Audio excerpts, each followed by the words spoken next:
me, to be the USC of the 70s and the 80s. So they beat us at our own game. Over the years, I try not to be too critical, but I think we've gotten a little bit cute here.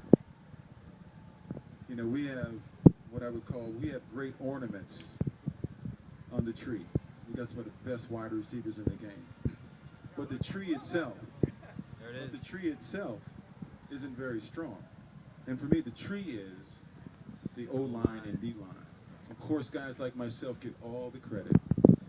You know, we run for touchdowns, we rush for 200 yards, we win Heisman trophies, we do all those sorts of things. But the reality of football is, guys, you want the guys up front to be the nastiest guys on the team. You want them to be the toughest guys on the team. And we have to get back to that. And that's really sort of a culture, you know. John McKay had that. John Robinson had that. Everybody in the stadium knew what we were running. Student body left and student body right. We dared the other team to stop it. Dared them. They knew what was coming. It was more of an attitude. And then over the years, we got to, you know, we've been successful. But there's some things that I've saw, because success sometimes, or winning games sometimes hides certain things that I call the eye test, that I can see that most people can't. You know, most people are following the ball when I'm actually looking at the line of scrimmage. I'm trying to figure out who's going to win the battle. Let me tell you a story. This happened a few years ago when we beat Oklahoma in the championship game.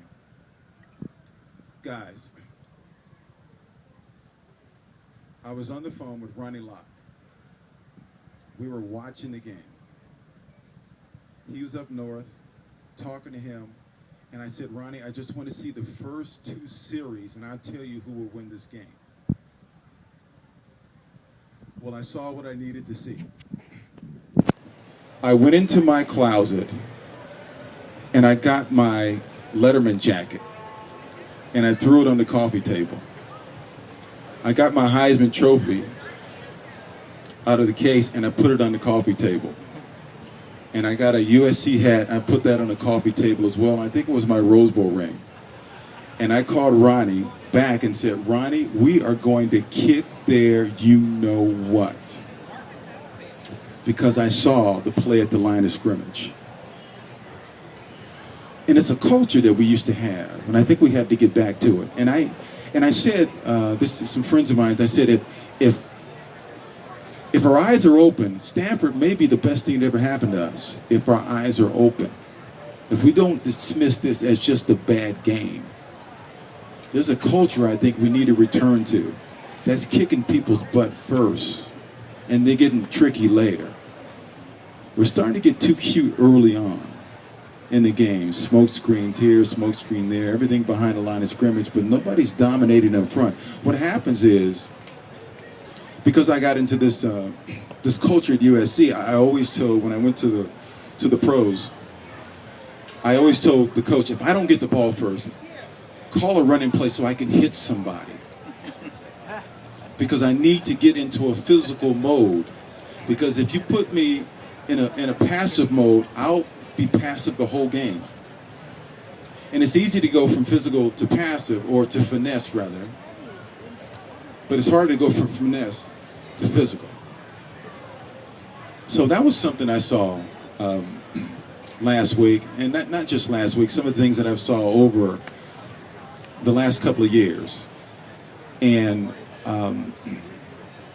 if any of you guys were honest, I don't think we played that great against Hawaii, nor did we play that great against Syracuse. I mean, what happens is, I think a lot of times we get, one long run, and then all of a sudden, after 10 carries, we get one good one, and everybody think the running game is fine, when in fact, it's not. But the running game is more than just yards. It is the only aspect of the game that makes your opponent surrender. It's the only part of the game that makes him throw up the white flag and say, I can't take it anymore. This guy's better than me. See, out on the perimeter, guys, if you're a defensive back and you're covering a wide receiver, you can go, Well, coach, I was right there. You know, I mean, I just didn't locate the ball. You know, you can make all kind of excuses, but when a guy's kicking your butt, all you do is drop your head, lower your shoulders, and you know what? That's ownership. I mean, we in the third quarter, we own people.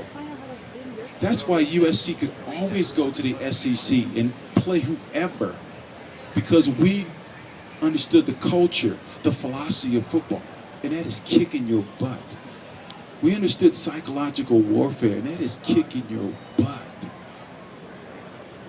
We have to get back to kicking people's butt first. What has happened is we got influenced by Oregon. Everybody, you know, created a defense to stop Oregon.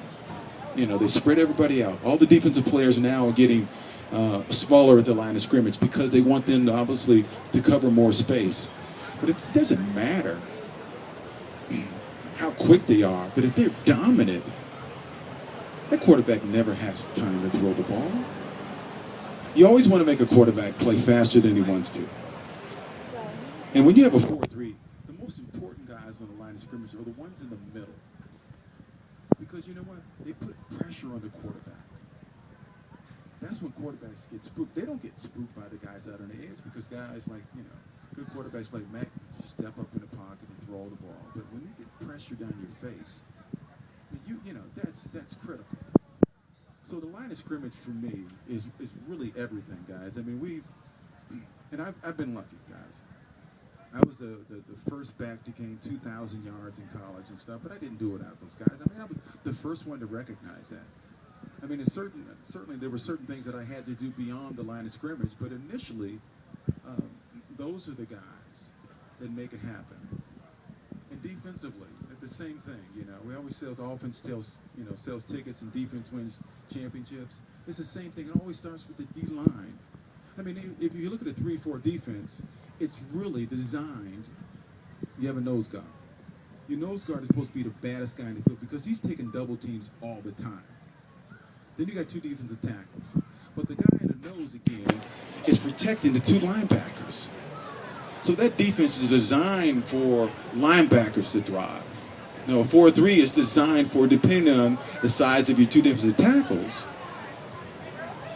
if they're like 350-pound guys, they're two gappers, right? So they clog up the middle.